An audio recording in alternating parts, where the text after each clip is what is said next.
Okay, hello, this is Benjamin Boyce, and I'm checking my audio levels. They look a little low. They might be a little high, though.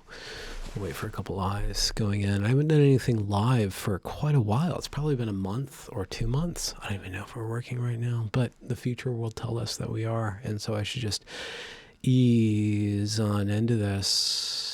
It is Friday night. What's going on? Last night was the debate. There might be like some very scintillating live streams going on that, cause people to shift their gaze in other directions than my tiny little channel.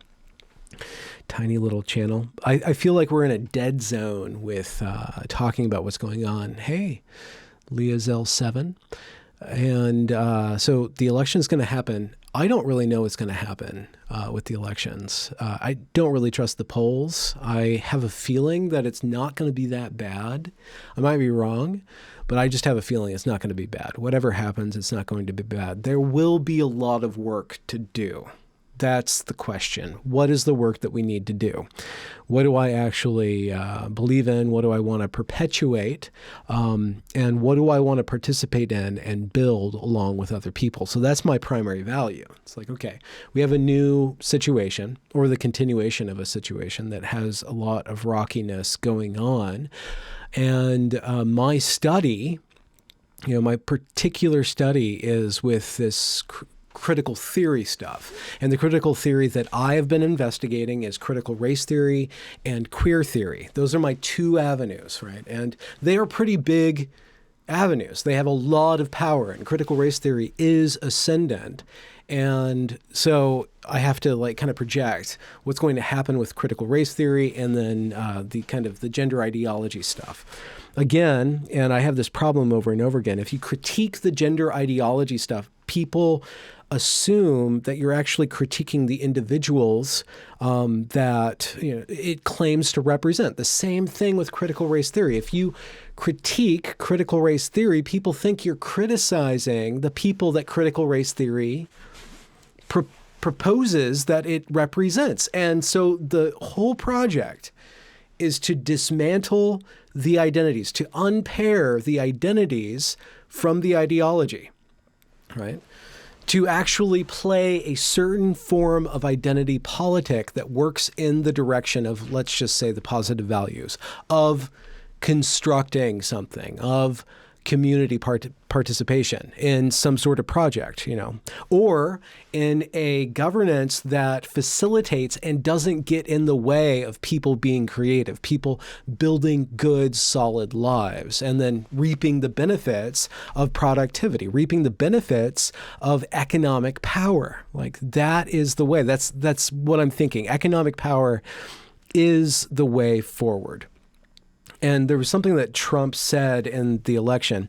Okay, first and foremost, I understand if I come out for Trump, I will be slandered. People will not be able to hear anything else than me going along with everything that Trump has done in their eyes that is terrible or bad or represents some very horrific things.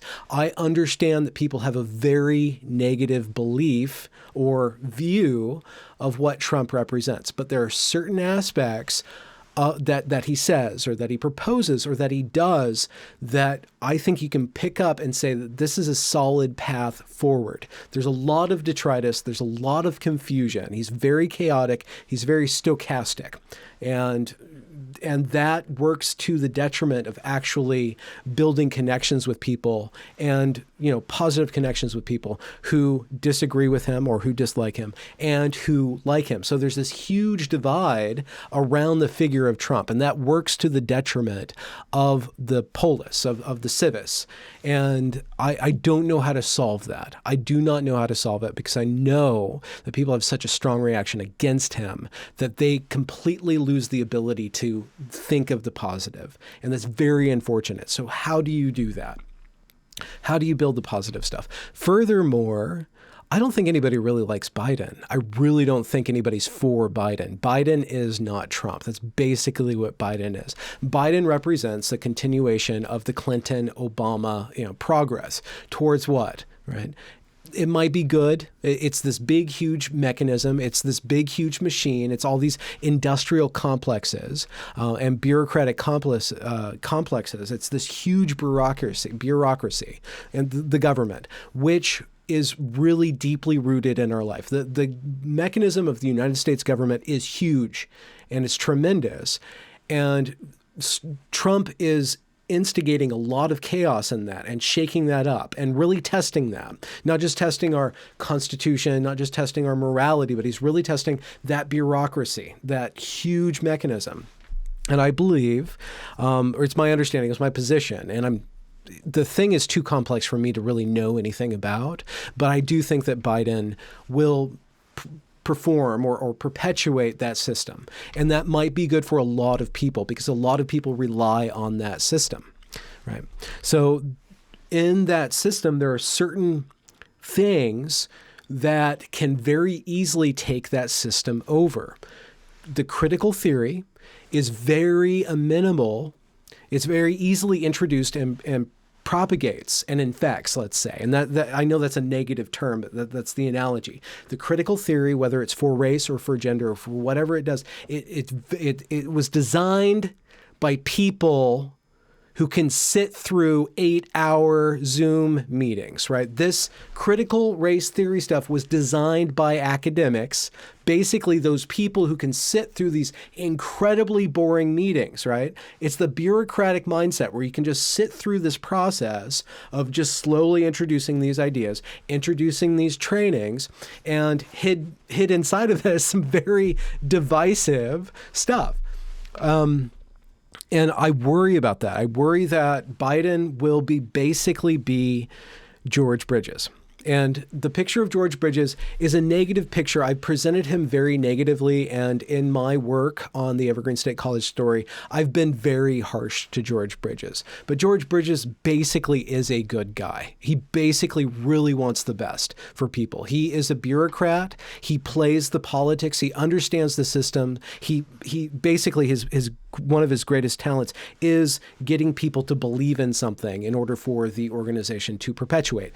Basically, he's a fundraiser. He's a bureaucrat. He speaks to the people. He adapts himself to whatever, he is in the room. But he really does care about equality. He really does care about bringing everybody up to speed and really producing a really good mechanism, a very good bureaucratic mechanism that works for people. I really do think that there's a lot of similarities between George Bridges, who's basically a tragic figure, actually. If I can be forgiven of my slandering of him, because I have shown him in some very bad lights. I've made a lot of fun of him for my own reasons, because he basically lies, and I really dislike that. I don't think Biden is willing to go that far, but I think Biden is basically going to be asleep at the wheel. I think he's going to basically allow for the restructuring of the damage that Trump did to the bureaucracy. So there's a level of Biden that is character-based. He will present a better character, and actually, I don't think he'll actually be a better character. I was looking at his body language in the debates. I was looking at his tonality, and let's put aside his gaffes. He makes a lot of mistakes when he's talking. He's not really good at talking, but you can let that go aside. It's that doesn't necessarily mean just because he can't perform well on a stage doesn't mean that he can't perform well in a board meeting or kind of direct things on a more quiet level that's not so live. There's other situations that a president are in outside of a debate. But I was looking at his body language. I was looking at his energy, and I think that he's basically going to assemble probably a lot of the relics of the Bush era. It's basically going to put together what we had through Obama. I like Obama, right? I understand that people have some disappointments with Obama and a lot of heroism invested in Obama as a character. Biden doesn't really have a very strong presence. Right. So that's going to go against him. I basically think that he is going to react. He's going to follow the reaction to Trump. The reaction to Trump is going to be toward this social justice lens, which will sound really good on the surface, right? Where we're going to equalize people. We're going to do these programs. We're going to, try to figure out this health crisis. We're going to try to figure out, the COVID thing. I really don't trust. I like listening to him in the debates. It really does seem that he will take government authority and he will clamp down on the economy. He said certain things in there where he's going to stop the economy. He's going to try to defeat this virus by basically shutting it down. And I really do agree. I'm sorry to say this. I agree with Trump. Trump's like, let's go. Let's figure it out. Let's hit the ground running. And that does not mean that I agree with everything that Trump is doing. I agree that we should try to push through this thing and really try to grapple with it, but also understand that we can't just shut down our economy indefinitely to save ourselves from the losses that this virus will enact upon us. We have to get back to life. There is actually, if you look at the subsequent or the collateral damage of a lockdown, you have to take that into account. How many people are suffering because they are in lockdown? Suffering economically, suffering emotionally, suffering psychologically, suffering spiritually, because of the shutdown of that. I think that there was a period of lockdown that was really good for us to really kind of look inward and to be quiet, but we have to get back going. I don't know what Biden's plan is going to be, but the way that he presented what he wanted to do to combat the virus is basically to shut things down and basically to use government to do that. I don't trust government. I'm sorry. I know it really helps a lot of people. I'm very wary of government. I'm very wary of the power of government. Now, you can say that Trump, in his autocratic and authoritarian rhetoric and with the amount of executive orders, he's actually abusing the power of government to push a lot of things through. I understand that. That is something that should be discussed, right? And should be very wary of too. I understand that too. I also think that the way that Trump has been operating in his policies, making us energy independent, right?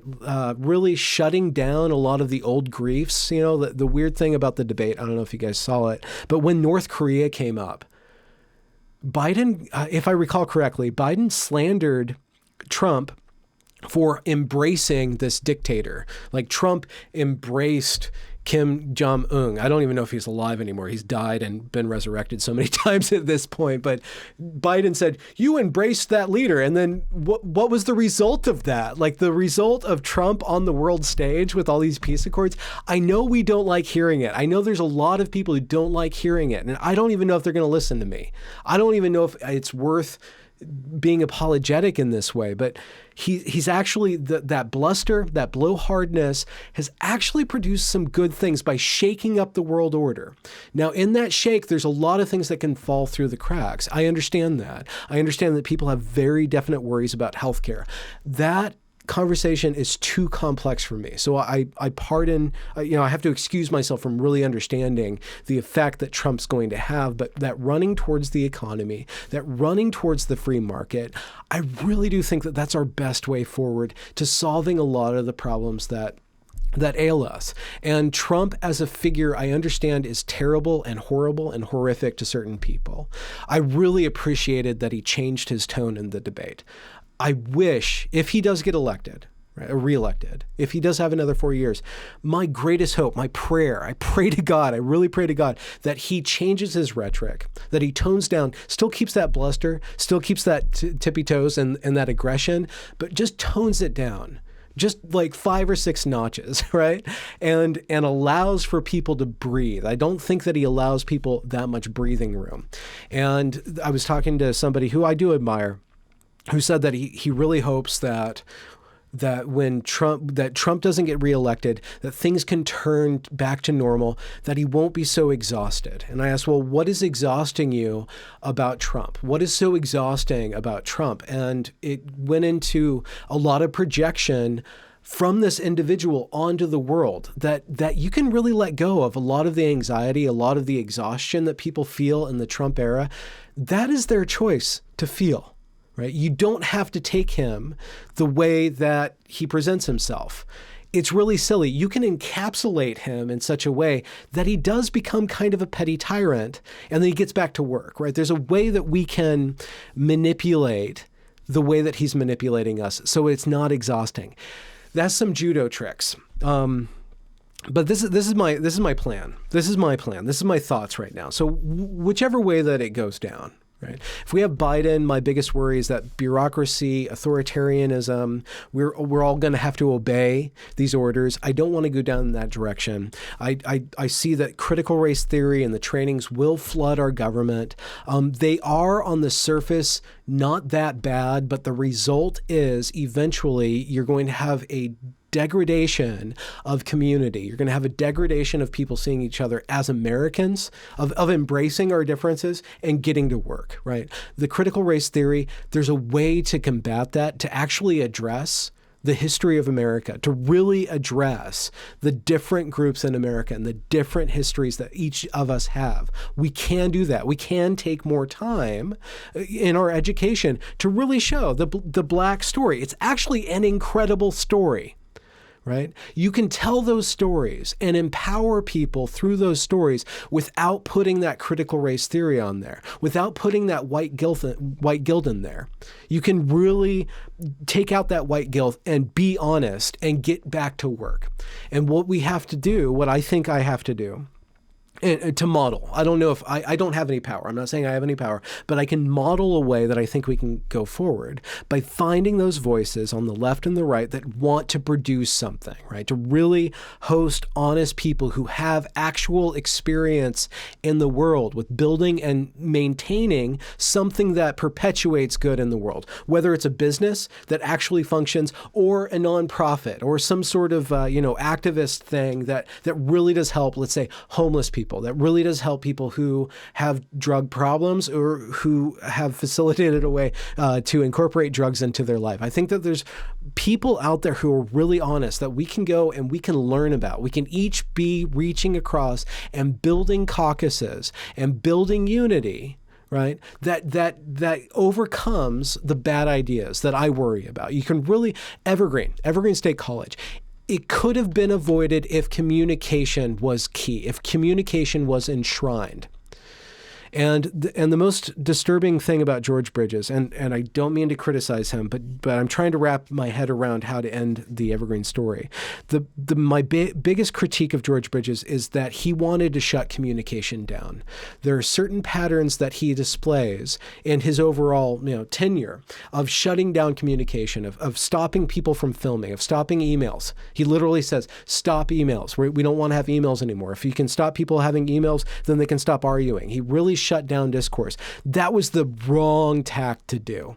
The way to have stopped Evergreen was to really create these panels where you have different people from different positions calmly, rationally exposing each other to these different opinions. And over the course of however many years, Evergreen fell into this cycle of repeating these certain sort of beliefs, of kind of forwarding these progressive beliefs and having these panels after discussions where everybody agrees with each other. And a really bad idea came in, and everybody had to agree with it because they had practiced agreeing for so long and had lost the art of disagreement.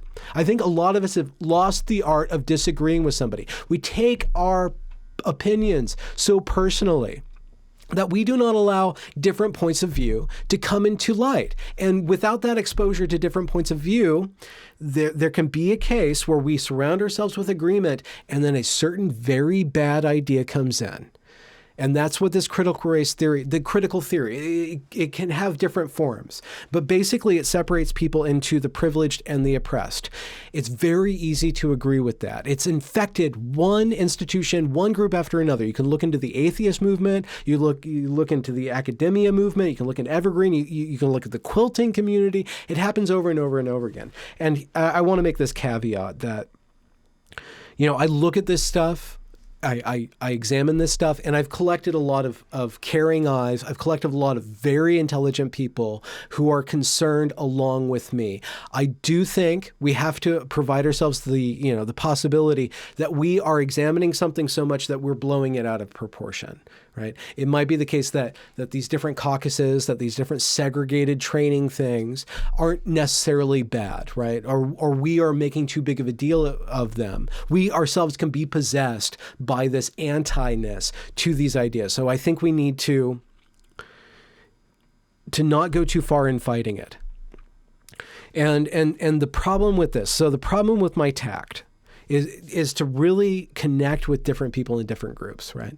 To look at these identity groups, look at the blacks, look at the women, right? Look at trans people, and make connections in those communities and provide for people outside of those, provide like a window for people outside of those communities to really look and to see the life of those other people, and to allow those other people to tell their own stories and show their own smarts, show their own deficiencies, right? The problem with this tact is that it doesn't necessarily suit.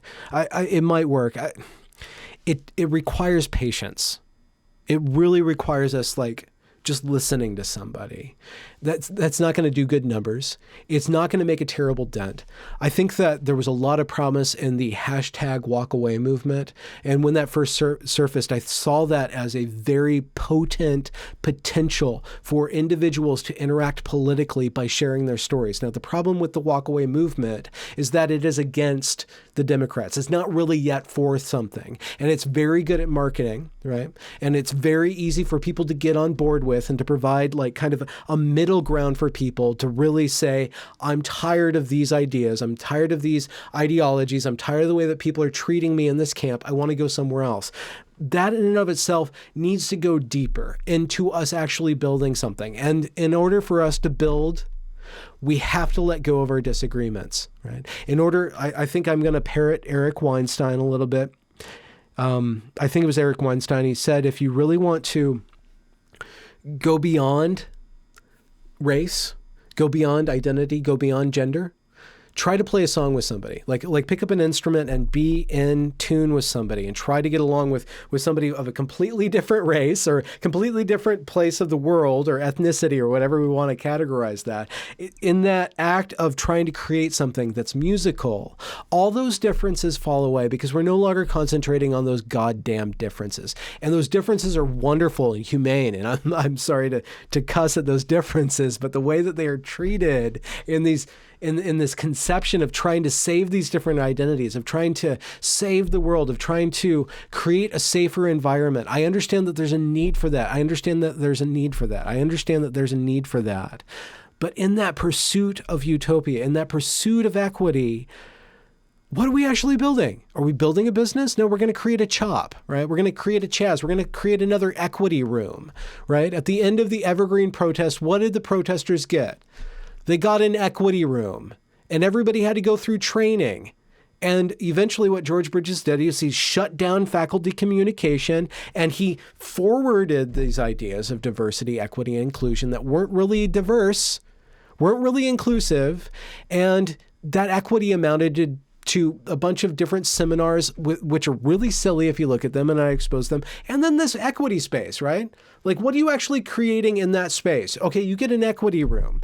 Every identity gets their own room. Well, what do we do now? What are we actually building out of that stuff, right?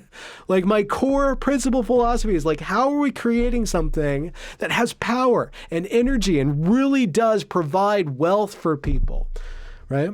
And the tools for wealth for people. So maybe I'm slipping into some sort of weird, creative, capitalistic kind of thing, but I really do think that if the capitalism and that art itself, when subject to the opinions of others, when art, let's just say, is subject to trying to reach other people, trying to make other people feel something, right? Then it loses a lot of that pretentiousness. It loses a lot of the baggage that comes along with pursuing the goal of being of our artist, right? The same thing with any idea. You have to submit it to a feedback mechanism.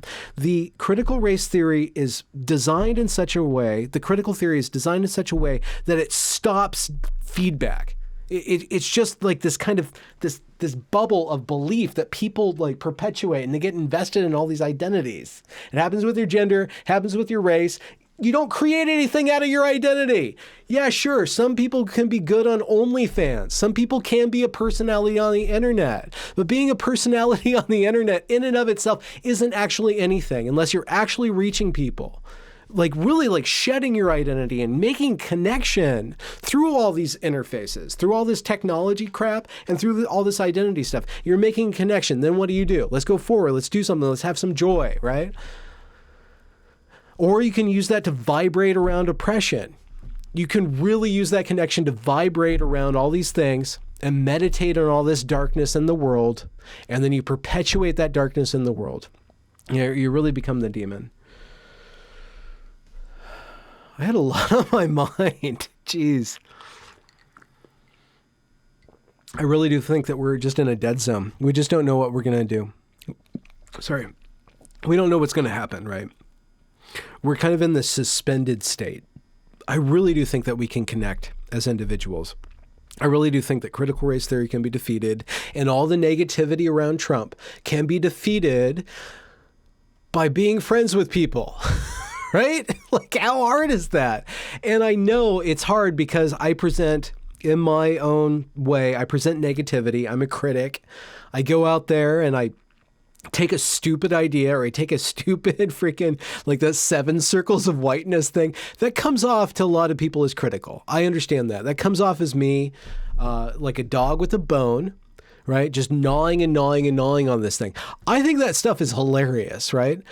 Eventually, and I'm working on it, Evergreen the Musical is going to be my final ta-ra or whatever, like my final to-do with the whole situation. Turn it into a musical. Turn it into something lively, right? I have the songs, and they're actually pretty stellar. I'm not a good singer. I don't know how to arrange it. I'm going to have to, contact Andrew Doyle and seduce him into helping me with the actual play. But there's some really good nuggets. Just show this stuff for what it is. Human beings are crying out for connection. They're using this drama stuff, right? They're using all these tools to gain something that they want. They want connection. Beyond that connection, there's a lot of things to do, right? But in that moment of release, in and of itself, is very profound, very ridiculous, very beautiful in its own way. Everybody at Evergreen and the whole, even the people that are acting so horribly that to look at them, you have to suppress so much outrage. You have to suppress so much judgment and just allow them to act that way. Allow them to act this whole thing out, right? At the end of it, it's just individuals, very rudimentary beings seeking something. They're seeking the good. They've been provided some bad tools, and they've been allowed to act in some very bad ways, but they are seeking the good. Everybody, right? And you can show that, right? And therefore, in that showing that, in that cathartic release of taking this, how many hundreds of hours of footage do I have? Probably more like tens of hours of footage I have, and all those documents, you can sum it up into something beautiful. You can really turn that lemon into lemonade. You can really do it, right? I think we can do that with the outcome of the election too, but it really depends on our attitude. And that attitude has to come back to a fundamental civility and saying, and when being confronted by somebody who's judging you for voting for the wrong person, right? When being confronted with that, encapsulate their negativity. You can be bigger than that. You can be bigger than the people that judge you, right? It takes patience. It really does. And you have to be very careful. You cannot condescend. You cannot be judgmental in turn. You really have to. It's not really turning the other cheek in a weak way. It's being the adult in the room. We really have to be adults, right? And that requires us to be patient. That requires us to follow our interest and to seek that which entertains us for sure, and to really seek the problems in the world, really confront them and have our own outbursts, right? And act like children ourselves, right? Or pesky little 12-year-olds that are making fun of everything, right?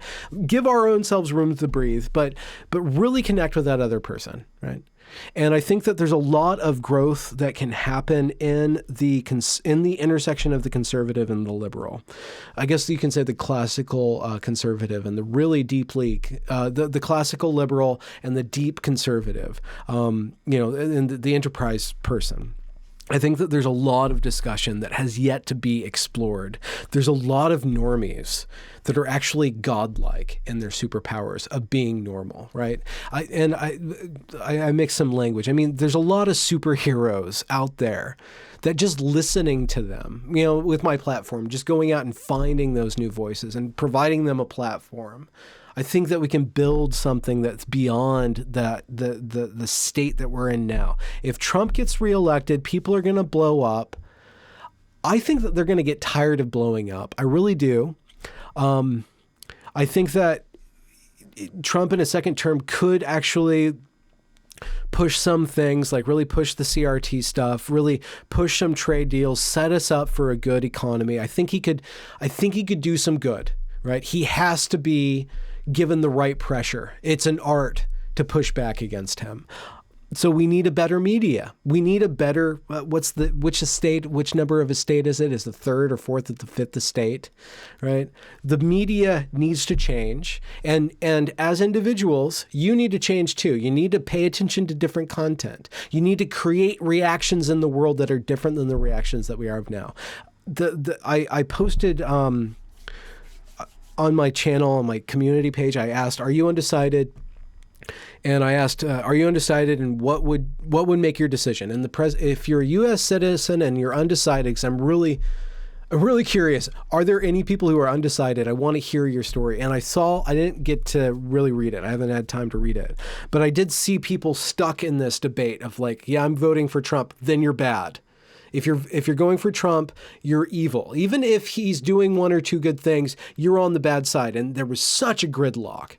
Right. And it was just a couple people interacting, or one person was very, very set in the perception that Trump is the ultimate evil. Trump is the one other person on the internet said that Trump is basically a vessel for malignancy. He's just an empty vessel for whatever is most selfish. If that's the case, learn how to direct a 2-year-old, because that's all a 2-year-old is. If you want to direct Trump, you have to provide him the right feedback. Somebody gave him the right feedback because he acted correct last night. If he could be a little bit more stately, then a lot of the problems would go away. I think so. I think people are really clutching to that evil, that hatred and stuff. I don't know how to change them. But again, they're acting very petulantly. They're acting callow. They're childish in their pursuit of whatever it is. And they have a bunch of really good reasons to hate that guy. I understand that. But if he gets reelected, they need to let go of that, right? We need to get beyond that. So you can't really confront them directly, but show again and again and again, again and again and again, good people, show good people of this identity that doesn't believe in this bullshit, right? I just went on another rant. What am I doing here? I'm just ranting. Should probably look at the I'm just like letting the script flow. I guess I got a couple of people gave me a tip. I should shout out to them really quick. I should actually drink something because my throat is drying up. I don't know. I feel like I'm in a dead zone. I feel like, what is there to say? I interview people. I think most people voted, right? P. Just P. I love your symbol. It looks like some sort of architectural addition, or maybe a piece of pottery. But it was thank you for your work. So thank you for SGD. I don't know that currency, so thank you for that. Anyways, my job is just to rant tonight. How are you guys doing? I hope you guys are doing well. Oh, some more chats here. Let's put them up on the stage. Blackbeard, super chat. But the abolitionists of their time were considered evil. I don't know the conversation that's going on there. See, listen, if I go against Biden, it's already decided. Me like attaching my name to the future doesn't make any sense. Listen, if Biden goes forward, there's some problems. There's a lot of work to do. If Trump goes forward, there's some problems. There's a lot of work to do. My work, what I care about is that people get along so we can get back to building something, right? Get back to building something, or just like continue building things, right? So Family Lee says, pair character lifting some weights, saying, keep it up. Pair character lifting some weights. Thank you. I should allow some silence to flood the chat. I had a lot of energy. Telvido, I really appreciate Tevildo. I really appreciate this person has been supporting my channel for months now. Always really excellent interactions, very generous, very kind. I really appreciate kind commenters. I really appreciate when people are kind to each other. I give you a shout out for being a positive influence in my comments and cheering me along. So thank you. I don't know why my yellow shirt is getting swallowed by the background, but there you go. So,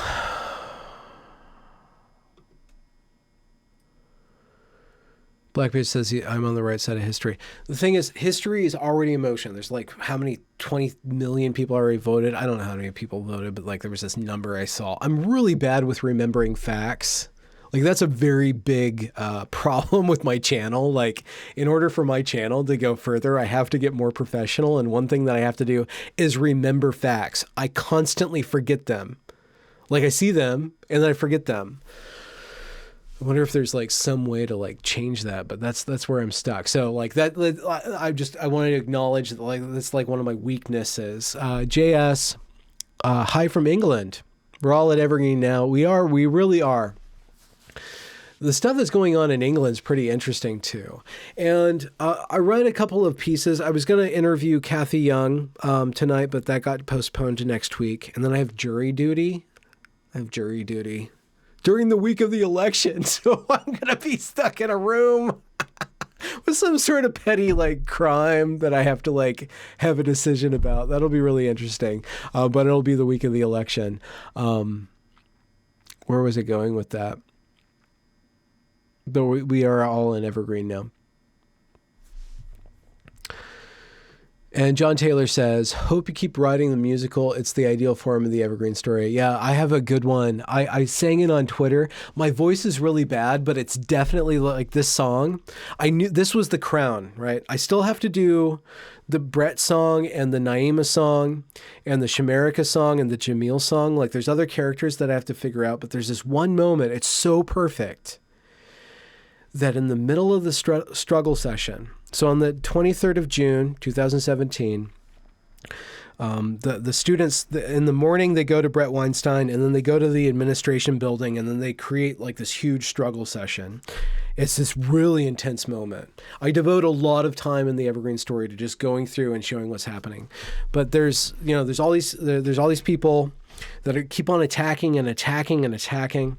And you have to be of a certain color in order to participate in this. And if you're white, you're in the back or you're passing out water. It's really interesting. Brett Weinstein's there. He's unperturbed in this really strange way. Like, it's really strange how he's just in this room of maximum danger. He's like, I'm going to speak my piece, right? He's just confronting this stuff in such a calm manner. It's like, it's not even superhuman. It's kind of like Alien. And his student who's black, the student of color, I guess I'm going to have to think in terms of race now. It's 3.5 years on. I still resist that. But his student of color, she has this outburst towards the people who are committing all these like accusations of racism and evil through the world. And she screams out, she shouts, "I'm not oppressed." And unfortunately, the audio is very weak. So you actually have to listen to it. So like when you're watching the story for the first time, unfortunately, the subtitles like don't give you like the sense that this person's actually standing up for herself. She says, "I am not oppressed." And that sends everybody into a tizzy. She stands up, and then this other person who has a reading disability starts screaming in the back, this black girl.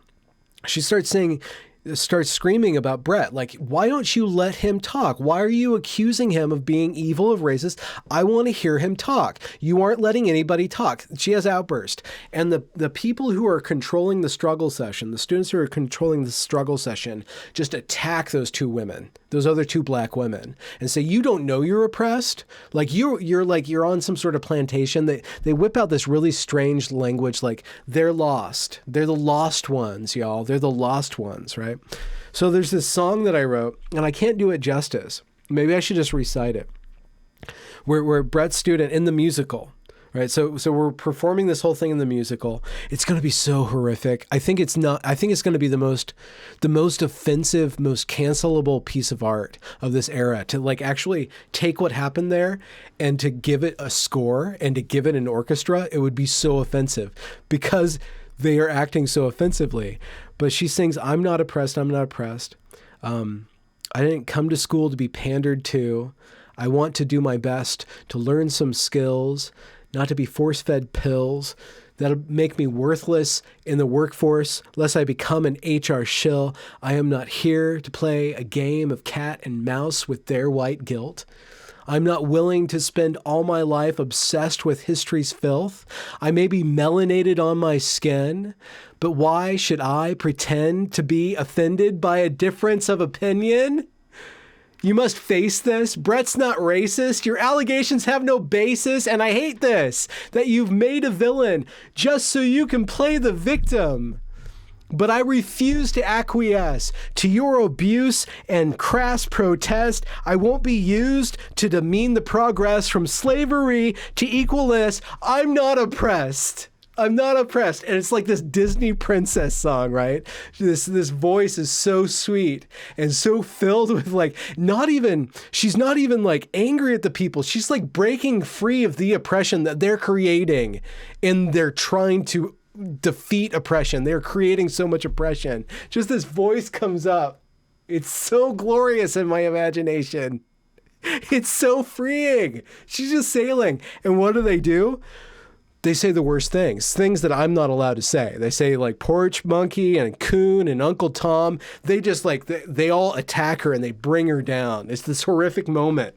And then George Bridges, and this is George Bridges' song, right? And he's like, everybody should talk. You should let everybody talk. And they're like, well, what about your racism? And he's like, okay, I am racist. And then he sings this song about, I'm a supremacist with a bow tie. And that song's so jazzy. I sang it before. How does it go? I'm emphatically problematic. I've skeletons in my attic. In my closet, you'd rightly posit there's a bigotry or two. I'm a supremacist with a bow tie. Not the kind that wears white robes and burns crosses. No, I expect the worst from you. So go ahead this college, take over and the knowledge I sought to here provide you. Take a dump on it and lead us through a struggle session. Teach your daddy a lesson about how racist he's been for bending over just for thee. You know, like I have this picture of this marionette with this bow tie, like, ee, right? And that last line, right? They're like, he's like, ee, and they're like, hands, George. He has to put his hands down. He goes, ee. It's like such a beautiful moment. And it's all true. It's all fucking true. God, I know. I have to let it go. I'm in the process of letting it go by revealing it in its immortal glory. I know I'm overblowing it, but that's the fun part. I should get back to super chats. I have to do the Brett one, and I have to do the Naima one.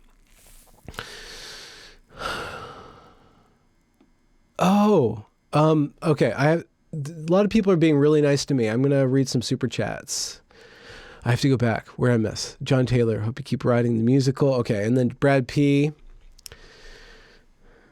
Brad Papadopoulos. Don't mind me accusing you of Greekdom. I am drinking a very basic drink. It's not a cocktail because I need some oranges or some tangerines and stuff. So all it is bitters and rye and ginger ale.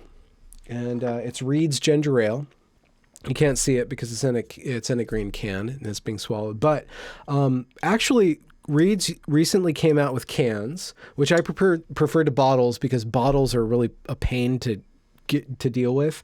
But the bottles actually taste better than the can. But the can's pretty good. So it's Reed's and rye, ice, and bitters. It's very simple. I don't know what to call it. There's probably already a name for it. If not, I should come up with a very fancy name. It would be like a porch name, or somebody who's really good at looking at grass, right? Somebody who's really good at looking at grass. If I could find a historical figure who's known for looking at grass, we'd name it after him. That's what I'm thinking. It's just like a bunch of like grass that has seeds, right? Like this lawn that's gone to seeds, and this guy's just like looking at it, refusing to mow, right? He's just like sipping. Because he's thinking about something else, right? Let the damn lawn go. That's kind of like the melody of this drink. Shanith, I'm pardon my mispronunciation of your name. Injeti, Shanth Injeti. He writes, I revised that profile symbol. Love seeing it on the channel, Ben. Pronounce Shanth. Shanth. I have to talk to you. I want to turn it into mugs. Do you have my email? Can you find my email on my about page and chat again? Because I want to put that on mugs, and I want your permission to do that and work out a deal. Because I think my symbol is pretty cool. Thanks for that. It's really excellent art. It's both like my symbol. It like both like lifts me up into like some sort of figure, but it mocks me being lifted up. It's like so perfect. It's like somebody's seriously not serious. Like it's just like perfect. It's just perfect. And it really encapsulates my character. And that was iterative. Like 2 people worked on that. It was great. So I really appreciate that. Super chat from Nathan. Well, Keith, thanks for hanging around while I ramble or just like fill your earbuds with my, I didn't even check my sound levels. They look okay. I really enjoyed your interview with Vocal Distance. Keep up the good work. I will have him back on. I'm thinking post-election. It's really hard to like make something that I think will be persistently valuable at this time of utmost indecision. So I'm going to have him back on. Vocal is a very intelligent guy. I really like him, and I really like to explore Christianity and post-Christianity with him. One persistent question I have is, what do we do with that vacated religious capacity in our public square? Like we have a suspended religious capacity, and it's constantly being activated by these different things. And how do we treat it? What do we put there? Like I have something that's there. It's very private to me. I don't necessarily want to wrangle with other people's beliefs. People believe different things, and in my belief in that immortal realm, in that very subtle realm of consciousness and interaction with the power of Almighty God, like that's something that's so beyond words that I don't want to argue about, but I really want to interface with other people who interact with that in a very kind way, in a very open way. I think that is something that I want to eventually explore, and theology is basically this stockpile of people who are very carefully meditating. I mean, there's a lot of fluff in there, but there's a lot of good stuff. People really carefully meditating about what it is to be human. What is it to be conscious? What is it to have the capacity to organize and build the world? What is it to have volition? What is it to amass the freedom to will something into existence? And how do we need to be careful about that? And how do different, impulses within us cause us to will different things? And how do we master them and articulate them into greater and greater structures, right? Like, I think that there's certain sorts of constructive ways of looking at consciousness that are encrusted in theology, and specifically the mystical traditions, that I want to explore more. And Vocal Distance, we didn't talk about that. We talked about the social justice stuff. He did some excellent stuff. I want to work more on that and provide in a distilled fashion, get into distilling those ideas with him further. He's got a lot to offer, and I want to, kind of set him up for success in the podcast realm or in the video realm, because I know he's got a lot to work with. So it was great to interface with him, and I want to interface with him some more. Ian Burns, you're old timer. I recognize you. Everything you do makes us all richer and fuller souls. Oh, that's really sweet. I know there's some cynics around there, so I'm not going to cry, but I really appreciate that. I really appreciate that generosity of spirit. And I hope I'm reflecting and attracting people who are open. Like I want us to be open. I want us to be kind. I want to foster a community. I know it's possible. I know it's possible. I make mistakes. I act emotionally. I got emotional today. I've been having a lot of anxiety, like a seriously strong amount of anxiety for a long time, and I'm trying to confront it right now, and really kind of master the way that it causes me to act or causes me to retract and not act.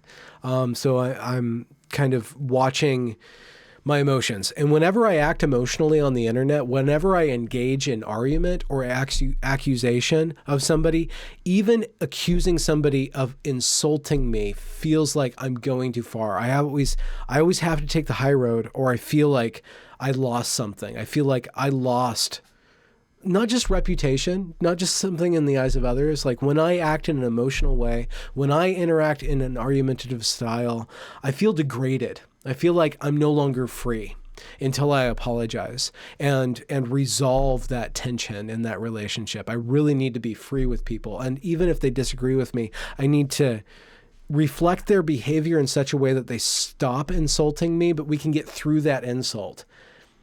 I can get through that being offended by somebody, get to that other side and to push it away. I need to when I get offended by somebody, I need to act in such a way where I'm not offended, but I show them that they're acting in a way that's counterproductive and moving the conversation forward. I don't know where I got on that, but I'm kind of processing that. My anxiety causes me to see something that's potentially emotionally entangling, and I either just don't do anything, which is not proper. I need to engage, or engage in the wrong way. So that's just something that I'm kind of processing and trying to be aware of and get mastery of. Wow, getting personal. Pearl Center wrote, and thank you all for the super chats, the tips. They're beautiful. To ensure prompt service. I think that one myth of where tips comes from is to ensure prompt service. I have a musical about this cafe, and there's a song about condiments that I really like. It's about the condiment station. I worked in a Starbucks for several years, and you have to deal with this condiment station, and there's all these things, right? And then there's all this behavior that people interact with these things. So there's a condiment song, and then there's a tips song, to ensure prompt service. I can't remember it right now. It's part of my another thing that I kind of left on the shelf. Critical theory is antithetical to Marxism.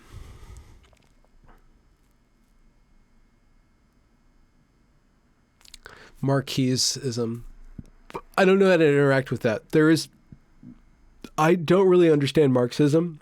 I resist certain suppositions that I find when I really get deep with Marxists. I find a story about the human that I disagree with, a story about the human being burdened by society, a story about bad behavior and bad consequences coming from some sort of social or systemic problem. And I think that human beings are bigger than the systems that we've created to lift us up out of poverty, and not just poverty in the modern sense, but out of just basic need, basic necessity. There's certain systems of cooperation that we've created that do privilege some and underprivilege others. It does, but to excise the system on the basis of everybody being the best, if the system itself works for everybody, I don't trust the system itself. I trust a system. I'm going to get off the rails. I'm not going to make sense. I'm not going to make sense about Marxism. But I do find a naivety of conception of human beings being basically good and unselfish if only we created an unselfish system. I think that you actually have to bake into the system selfishness, which is basically capitalism, that everybody wants to, first and foremost, has to take care of themselves and will always be on some level, some people more than others, like the sociopaths that will always be gaming the system, like Trump. Like a Trump is somebody who's completely selfish, but in the way that the system has harnessed his selfishness. If you can harness the selfishness, you can't do that through communism, because communism basically allows people who are very selfish to act in the will. And I'm going to get off the rails. I should stop speaking right now about that. But critical theory is a completely different thing. That's correct. Sorry, I'm an idiot, and I'm fine with that. The merry fool. Statsu, thanks for the super chat, writes, I am in the PNW for work, nice place, but why is it always raining? Oh, I'm sorry, buddy. And why do people love camping on off-ramps? Okay, well, the campers on off-ramps, they're basically, that's a whole society. They live that life. Some of them are there for various different reasons. Some of them by force of will, some of them by drug habits, others of them by mental health, so there's that society. You really have to adapt to the rain. I'm sorry about that. That's something that comes with, either it drives you crazy and you have to leave, or you kind of accept it as a part of your personality. I've romanticized the rain. It causes me to embrace my hermitude. So I've become much more of a hermit. And I've gradually moved further and further away from society. And it's partly the vegetation. You really have to vibe with the vegetation. There's a lot of vegetation in the Pacific Northwest. And I'm going to sound like a kook here, but it does inform consciousness. On a vegetal level, there's a very strong vegetal force that just wants to kind of very slowly grow and mutate and be kind of sleepy and slow and mossy. Like it really does kind of affect. Even if it doesn't affect you, you have to counter that. You have to be aware of that being a persistent reality. The rain is a persistent reality. The vegetable force reacts to the rain in a certain way. So it's very green here. It's very ripe with vegetal growth that's very slow and is very hermitautical. It causes you to kind of like be that which attracts and houses the lichen, right? You have to be a lichen. You have to be a safe space for lichen out here. That's just something that you have to adapt to. Once you get a mastery of it, it's okay. But it is a bummer if you're coming from somewhere sunny or somewhere with more seasons.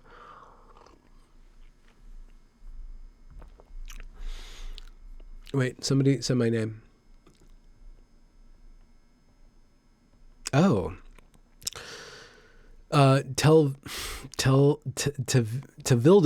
Tavildo says, I've complimented your literary skills often enough, but you do understand matri. Thank you.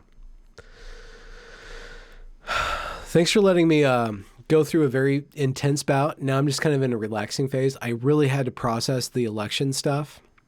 I'm just really in a tight space. I really wish people would relax about Trump, because if we get more Trump, they're going to have to relax. Look on the bright side. If we get Biden, I'm just going to be really disappointed, and we're going to have to do a lot of work. It's going to be weird. And I don't want to be negative about either way. I'm going to be disappointed if Biden gets elected. It's going to be weird. It'll be weird to see how the Senate changes. I really do think that Biden's going to be basically a lame duck, and the same old systems just kind of creep up. And there's parts of that system that are going to need persistent resistance. And we're just going to kind of go in a certain direction. It's going to be kind of lame. I wonder if there's going to be another reaction to Trump. I really do think that the Republicans, if Biden wins, really have to get their act together and kind of strip down. I really enjoyed my interview with Julian Ace Acciard or Acciard. I interviewed him today for some reason, the algorithm, and I think it's because I titled it conservative, black conservative. The algorithm seemed to like not really share it with a lot of people, or like people just aren't interested in story about a black conservative. But I interacted with him, and he's showing me this whole network of black conservative thought that is really, it seems really bootstrappy and filled with energy, and like people that want to get to work, people that want to generate wealth. I love that energy. And I think that part of Trump facilitating that energy, if you can kind of get away from the bad stuff, he facilitates this can-do energy. If Trump loses, that can-do energy is still there, and we need to make connections. And if he wins, we still need to make connections with people who really, in all these different groups, all these different identity groups, really want to build things. Like there's a lot of energy there that we can tap into. So that's a positive. That's one positive. I'm running out of voice. I have to create dinner soon too. I don't remember when I began. I'm at 1 hour, and I feel like I've been at 1 hour. Gloomy, 2 cats. I have to get some cat photos up and going. Voice of Boyce, would you approve of me, Gloomy, mixing my music to your voice to create more critical art? Your poems, spoken word, singing is great. Thank you. Thanks for your keen syntax and diction, bro. I'm constantly working on it. I'm constantly making mistakes. Gloomy, you have my permission to go to town. Go to town. Go to town. One thing that I don't understand, though, is argument. People want me to pronounce the mother effing G in argument. Argument? Argument? How are you supposed to do that? Argument. Like, the G doesn't mean to be there. The G isn't there in though. You don't do thogue. You don't do that. Argument. So that's one thing that there's a lot of contention over. Every once in a while, I mispronounce words. I've been working on it. Thank you. I really pay a lot of attention to my diction, and that's because I have to. I really, and you can see that. You can actually tell if you're kind of critical of me, you can see when I'm trying too hard to overpronounce things. But it's because I slur. It's because I do in performance when I have to work with a script, or when I have to do one of those videos that here I'm, critiquing this thing. This is a serious video that might be shown in a legislature to change people's opinion. Like, I'm really stiff, so I appreciate that you appreciate me, but I'm working hard on it. I hope everybody, and I say that not to heighten my own self, but just to show the process of a creator. The thing is, I really do agree with Naima Lowe in a lot of ways. Like artistically, she's really trying to produce art and really kind of show the process of it. She's postmodern in a good way. I think that she's stuck with this racism stuff, and if she gave that up, accepting the racist stuff that she's stuck on and the oppression narrative, like I really appreciate that postmodern. We need to actually expose the artist, and it is kind of vain and narcissistic, but it is redeemed. This is the thing. The artist showing the process of the creating of the art is redeemed of the narcissism of the reflecting of the artist as an individual. It's redeemed, and the individual evaporates if it actually gives people who want to do what the artist does the tools to do it themselves. And by that, I don't mean like you go out and you create your own podcast, but in whatever you are doing, you can be getting better. Like, whatever you're doing, there's a place to be critical, to be consciously, positively critical of what you're doing, of exposing your process. Like, whether it's making a video, whether it's like designing a spreadsheet, or like making a presentation at your job, everything that you do, right, that you become a master of, you really do need to reflect and give time for reflection. And the artist's job is to make that process entertaining to watch, and then that people become aware of. Like, oh, I'm doing this. Like, Benjamin has trouble with speaking, and so like he overproduces his speaking. What am I doing that in my life? So hopefully that the self-reflection is redeemed, and that it causes people to positively reflect and escape the narcissism involved in pursuing something that gratifies their ego, and also the narcissism, the negative narcissism of over-critiquing yourself, of just saying, I'm playing. Everything I'm doing, it's a game. I'm trying, I'm failing, but overall, I'm playing at being somebody that's creating something in the world that's absolutely unexpected. And everybody has that potential. But you have to engage in the process of implementing that potential, right? Of taking the wonderful actuality and turning it into the wonderful possibility. Sorry. There's a mistake. The wonderful possibility and implementing it into actuality. I feel like I'm getting boring, so I should probably wrap it up. I'm really filled with appreciation, and I'm sorry to say this. I know this is cheesy, but I'm really filled with love for everybody who's interacting with this. I just filled with love with people who are alive. Super chat. Have you read any Thomas Pynchon? Any thoughts? I'm so bad. You know what? I was listening to, I've been going through different interviews of the late, great Eddie Van Halen. And there is this interview with him. I'll pull it up so you guys can see it, that I was listening to this morning.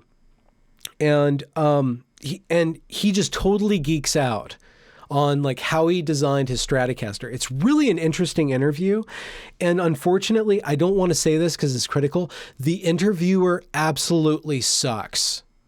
Like, she absolutely doesn't know what she's doing. She's probably really good at what she does because she got in that position to do that particular job, but she doesn't know what she's doing interacting with Eddie Van Halen. And it's absolutely a wasted opportunity. And by halfway through the interview, I couldn't watch it anymore.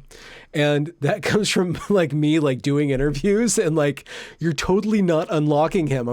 I'm wishing I'm on stage with Eddie Vedder, just like unlocking him. The guy just wants to be unlocked. He's willing to tell you what he does, right? And this woman just is not listening to him and not understanding how to unlock him and how to guide him into deeper realms of his process. And he's really waiting for it. So I had to turn it off. So I will finish it later. I need to look at my freaking, they hide it here, my library, and then my recently reviewed. I'll give you guys the name of this. And I bring this up for a particular reason. It's called Interview with Eddie Van Halen. Look this up. It's worth looking at. Is rock and roll all about reinvention? And it's by Zocalo Public Square. I'm going to show it to the stupid camera. This is a really stupid way of doing it. Look that up. Anyways, so this guy is just a master of his craft. Again, is rock and roll all about reinvention?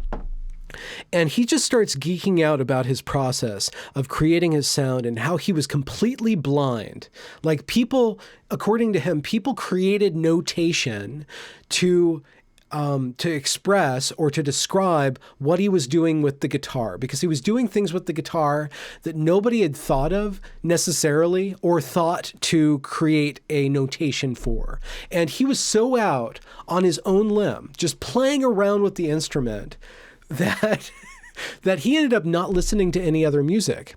Like, he gets to a point in the interview, they're like, well, who do you listen to? He's like, well, I really adored Eric Clapton and Cream, but once Eric Clapton left Cream, I completely lost interest in music. And I never listened to music. I only listened to music when other people in the band brought in a song for us to learn, right? He was totally absorbed in his own life. And as an artist, I got to that point too. I devoured all these texts, and at a certain point, I got into my own process, and anything that I found after that, I completely lost interest in. Thomas Pynchon, I understand. Absolutely master of his craft. Absolutely master. Absolute master. I can't read him. He's in such an other realm of playing with things that I can't even interact with what he's doing. I don't have the traction. What I'm doing with fiction is in a completely different realm. And the stuff that I end up interacting with is not fiction that makes me think. I read philosophy. I read a lot of criticism. I read a lot of criticism about narrative, like thinking about narrative. I'm really interested in how stories operate more than I'm interested in stories. And I feel ashamed of that because I know that makes me kind of like that pegs me down on any sort of, I'm no longer somebody who can talk about literature. I can only talk about talking about literature, or I can do my own literature. My own literature does its own thing. I'm involved in playing around with something. I've learned as much as I'm going to learn. The only thing that I would go to would be deep mythology or the absolute classics. The absolute, like the basic fairy tales. And I feel bad about that, but listening to Eddie Van Halen and just letting it go, right? Listening to him, I'm never going to be a master, or if I am, it doesn't really matter. I'm involved in my own project at this point, right? And slowly I'm going through I wrote 22 books, and I got them all down to 7, and I'm slowly rewriting those 7, and I'm creating like this gloss over them so that they all everything refers to everything else. Like, that's the ultimate goal, to have this completely self-contained system of language and literature. It's very postmodern. It's very exactly what I critique when I critique gender ideology and people just completely detached from reality and interacting with all these various genders and stuff. That's what I'm creating. I'm creating something that once people that has enough tendrils for people to walk into, but actually exists in its own nefarious realm. That's always self-referring to itself, and actually engaging with literature in various different ways, and engaging with life and being beautiful. Like, that's very utmost fun. But at the end product, it's going to be so processed. It's just going to be this thing. That's its own thing. So I missed the Pynchon boat, and I tried, and he was too dry. And also, he was doing a lot of things that I was doing too. So I didn't get into him enough to really resonate with him. I really like doing interviews, really. I would rather talk to somebody than read. So I read as much as I can to catch up with them, but I really just enjoy talking with experts and knowing enough about what they're doing to listen to how to open them up further, right? To really become a master reader of the individual. That's my performative project at this point, to find people that I'm interested in that are in these different identity groups and that has connection to politics as it stands, and hopefully does do something good in showing a path forward for our polis or civis or whatever. There's all that concern, but ultimately it's just about being able to know enough about what that person is talking about, just listening to them and asking these very simple questions. You can feel these doorways.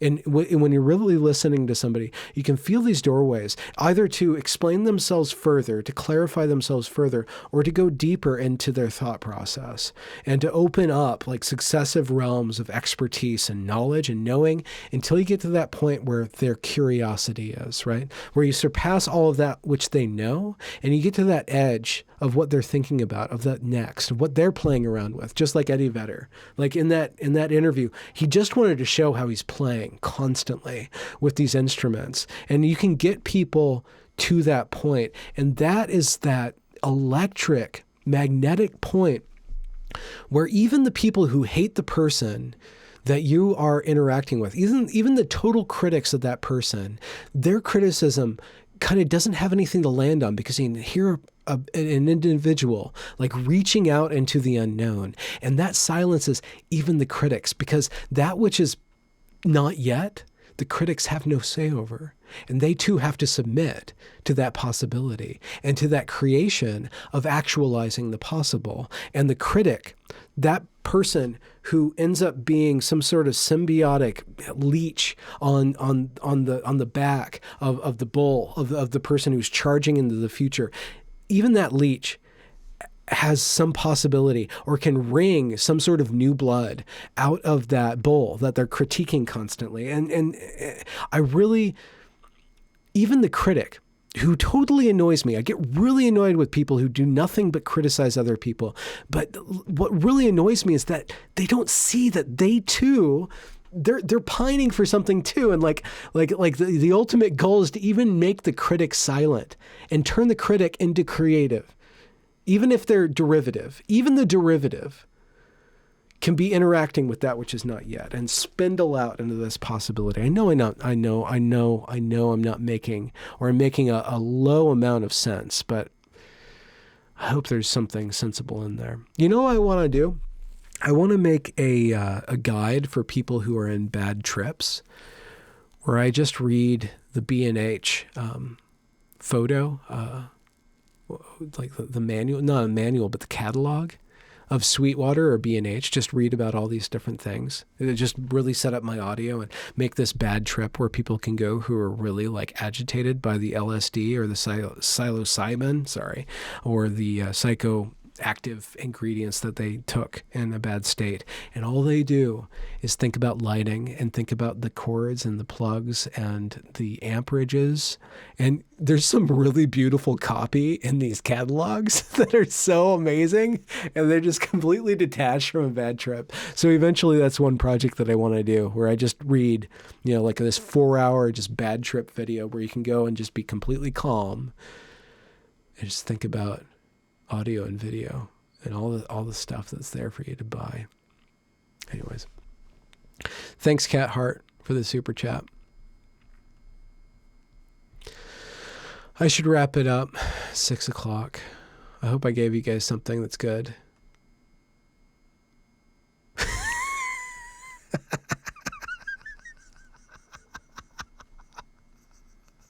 Thanks for letting me chirp out. Thanks for letting me be so weird. Sorry, I don't want to be about me. You guys are just being really nice to me, so I wanted to reflect that back. I want to create something good. I'm working. I'm spending probably. I should do more, but I get distracted. But I'm working on Oh, it's in the kitchen. I'm working on The Resistance of Letters, which is the fairy tale. And I'm getting that cleaned up. There's some soggy bits of it. That's about a broken man who writes something that breaks him, and he ends up unable to communicate to anybody. He can only lie or make things up, and so he can't talk to adults anymore. And he's not really connected to reality except through women, but women are really problematic for him because he gets really involved in this transaction. It's basically the sexual transaction, but it goes through that physical desire into this deep, really deep subconscious realm. So he's only able to be attached to reality through women, but women constantly suck him out of reality. And so he's really in a bad space. Like he's not stabilized. And the pronouns actually, is it pronouns? It switches from first to third to second person constantly. He's not in a stable place. Like he's either a you or an I or an he. So he's trying to find the stability. And he ends up working with children. And children ask him questions, and he starts telling stories, and they start to believe in him in such a way. They lend him a listening where he starts to build himself from the bottom up using fairy tales and eventually mythology. So this man who's broken starts to rebuild himself by interacting with fairy tales. And so I wrote that in 2010 and then 2012. So it sat around long enough where I kind of understand what I need to do. And I rewrote all the other books it's connected to, so I kind of understand it. And I'm in a place where I can really go through, and I'm fixing up the soggy bits. It absolutely does need to be read aloud. Unfortunately, I kind of feel bad about this. It is very erotic. It's this very weird book where it's very erotic and then very childish. It's actually this process of purification that this man is going through, where he had been engaged in a lot of sexual interactions with women that weren't of a noble stature, and now he's being purified of that and that eroticism of desire and of all of the really deep, powerful interactions and transactions that go on behind the interaction of men and women are being kind of purified by being cast in this kind of princess and hero light. So he reduces his own desires and his own soul, his own anima, if you will, into these different archetypes, male and female. And that kind of goes into my post work, my post story work about investigating gender and trying to strike up interactions with females where, gender critical females, and have positive interactions with gender critical females to try to make an argument that can withstand criticism for gender, like a positive sense of gender and how it's absolutely essential in building a stable consciousness. And you could probably build a consciousness without gender, but I think that the tradition that I'm operating in does have a very positive sense of gender. And you can see that in the mythology, in the Blakean mythology, in the Judeo-Christian mythology. The only thing is that what we need to do is give more space for the feminine. That there is an aspect of the feminine that has been very silent throughout the mythology that I've inherited, that I'm trying to give light to in a very respectful way. And just through investigating it myself. So, The Resistance of Letters is, I think it's the best book that I'll have ever written. I think it's just perfect. It's got eroticism, like this really strong desire and love of women and of the act of adoring women. And it's also got something that's absolutely completely separated from that, of just interacting with the feminine and the masculine in this very, in this way that's trying to become noble. Right. And it keeps on, the enemy that it fights keep on getting bigger and bigger. And at the end of the book, I don't know if it's a spoiler or not, but at the end of the book, all of the evil of the world, all of the selfishness of the world, it just becomes something that's total. It becomes the absolute world. It becomes this serpent that is completely able to devour you, right? Like that eros. And all you can do to defeat it, all you can do is to sacrifice your life. Like at the end, you have to completely give everything it's given to you. All of your hungers, all of your desires. That's the only way to defeat it, is to completely lose the ability. It's so sad. You have to completely give up hope. And then you wonder, does it return? Does it return? And then you have to read the second book. There's two books. We go to Genesis, and then we go to the Blackbird Variations 5, which is just the craziest book. That one's going to be a lot of labor. I should talk about that some other time. I don't need to think about that one now. That one is it's insane. It's absolutely insane. I don't need to talk about it.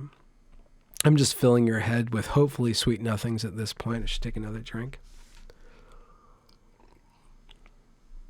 I resist talking to the microphone, and then once I do, it carries me away. I should probably get going. It's just pot pies tonight. I'm just going to wrap them in tinfoil and put them in the oven for an hour. I kind of want a video game, but I don't have a video game right now. I guess it's okay not to have a video game. It's nice to have a video game, just like put on a podcast and go around shooting things in an open world. You know what? I'm gonna sound lame. I know I'm gonna sound lame. I really wish Grand Theft Auto 5. It's such a beautiful game. I want to play it without all the cuss words, right? I just wish I could turn off the cuss words and drive around. Probably crash into people and do some mild violence or whatever, but I just don't like the characters are just so nasty. It doesn't relax me. Like, I'm always assaulted by just rudeness. Like, and I understand the art of that, and I don't mean to be a prude, but I just wish there was like just a kind version of like absolute mayhem, But it's so excellently put together, and it's a really great experience to drive around. I'm kind of longing for something I can just give over to and then ingest some Glenn Lowry and John McWhorter and kind of go down this rabbit hole. One more thing, I'm going to go. It's really expensive. It's worth your money. I'm going to plug it. It's called What Killed Michael Brown, and it's by Shelby Steele.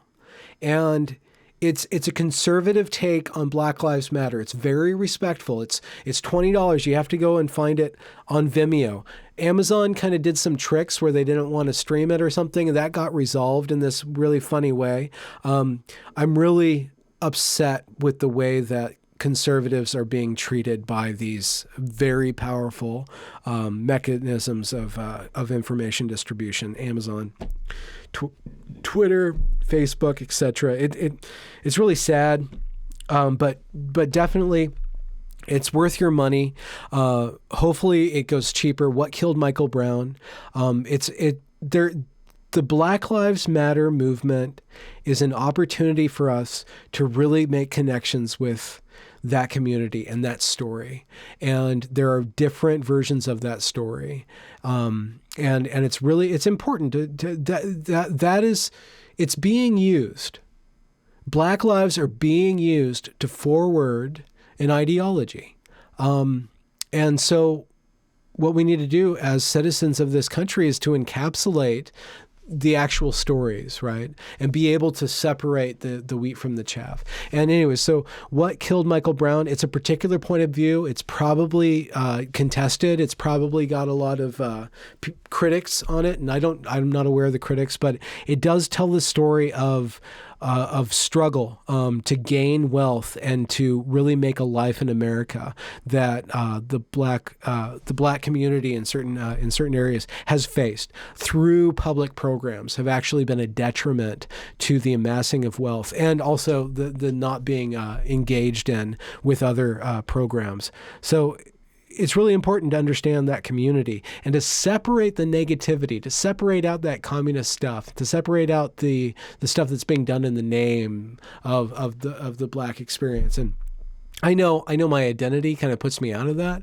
I think that's my advantage, but I just honestly think that it's absolutely a necessary story for us to come in contact with and to make connections to the people who have experienced that and the families and stuff. And once we do that, there's a path forward there. There really is a path forward there. There's a lot of love to unlock. There's a lot of art that we have yet made as Americans that we can make by coming together. There's so much that we can do. So all we have to do is really steal that from the bad narrative.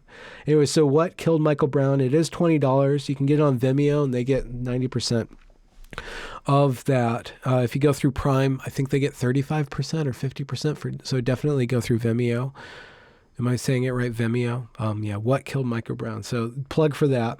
I'm working on getting Glenn Lowry on the show. I think I really want to do my due diligence and get something out of him that hasn't been gotten yet. So I'm really going through and seeing where I can open him up and really provide something that is good for everybody. So I'm taking my time on that. And plus, he's really busy, right? He's been really generous to even answer me. He's shared a couple of my interviews, or at least one. So I know I'm doing good in his eyes, but I think that he is a very powerful individual. Someone to aspire to. We need patriarchs. We need matriarchs, and we need common folk. Anyway, so I think I'm done. Anyways, I'm sorry. What Killed Michael Brown is a film. It's actually a film. And it's done by Shelby Steele, and his wife helped produce it, and his son actually directed. The art is actually really well done, so it looks really beautiful. So you do definitely want to watch it on your fancy screen if you have one. So if you can only go through Amazon for that, but try Vimeo. I don't know if Vimeo's on smart machines or not, but definitely go for that. Anyway, so Benjamin Boyce, I don't want to leave you guys. I feel like I've been talking to myself, but I'm also talking to you. So I feel a sense of loss. I feel like when the kitten, where is he? He's snuggling somewhere. He gets into my spot, right? He has this spot. He wants to be right here. And we finally figure it out. And I have to flip him around. He gets antsy, and then we get there. And then he's just there. And we're just surfing, right? But then I have to go because I'm a man, right? I have to go do things, manly things, or not so manly things. I don't know. I'm kind of gender non-conforming sometimes. And I'm like, sorry, dude. And he's like, no, this is like heaven. Why are you casting me out of heaven? And he makes this sound. It's so sad. That's why I feel like I don't want to leave you guys. I feel like we snuggled together, not in a creepy way or anything like that. Not in a tube-in way or anything like that. But so I'm sad to see you go, but I'll be around. I'll do this again. One last thing. This is a good question. Chloe Malvu. Chloe Malvu. Why not get a Discord? I need my privacy. I need to manage my stimulation because I get really distracted. I see Discord as a way for me to have extra responsibility that I don't want to have in managing a community. What if people don't get along? What if people are unkind? I don't want to have to take the role of moderator. I've actually turned off my notifications from YouTube, and that was probably one of the best things for my mental health. But I do feel like I'm disconnected from my community, and getting those notifications all the time, even when there's not a lot of notifications, I was connected to my channel, and I've kind of separated myself just through the notifications, and I feel like I'm not as engaged and I'm not doing as good as somebody who's really interacting with the community. But Discord, I've looked at it, I played with it. I don't want to invest myself in such a way as that I fear I would have to deal with that. I need my solitude, so that's why I don't have. Anyway, so one last plug, Jane Gatsby. I don't know if you can click to her channel. She's got some podcasts up. She will be on the channel. Is it next week? She's gonna be. There's a couple of questions that I want to ask her that I probably are rude to ask her because we had a conversation. So she'll be on. I think it's on Wednesday, right? Jane Gatsby. She's a philosophess. What's it when a woman splains? It can't be woman splaining. It's got to be something dainty and effeminate. So she womists, ruminates. Yeah, it's on Wednesday. So probably on Thursday we're gonna have a chat. Anyways, there you go. I am totally running out of energy and words. You guys have a great night. It's the weekend, so have a good weekend. Take some breaks. Enjoy your life. Look out your window. If you're in the rain, I'm sorry, dude. Get a porch with an overhang and a snuggly kitty. It'll help. The kitty helps. My guy is so nice. So, anyways, I gotta go. Oh no, a super chat.